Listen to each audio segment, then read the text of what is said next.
میرے پاس رہیے آپ صاحب، وساوی صاحب کو بھی دبا لیں گے. وساوی جو ہے بڑے تگڑے ہوتے ہیں، خان صاحبوں کا بھی مزاج درست کر دیتے ہیں.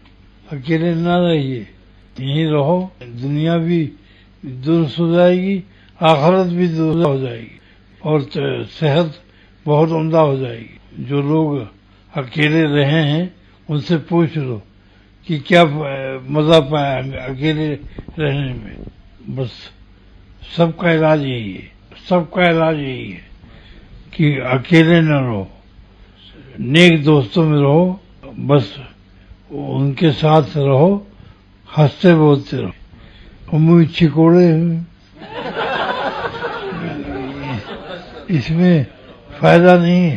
جو ڈپریشن کے مریض یہاں آئے اچھے ہو گئے. ڈپریشن کا علاج صرف دل بہلانا، نیک دوستوں میں دل بہلاؤ اور نیک لوگوں میں رہو تاکہ اللہ تعالیٰ کے بھی دوست ہو جاؤ. اللہ تعالیٰ کے دوستی میں فائدہ ہی فائدہ ہے، نہیں تو جہنم کا راستہ ہے.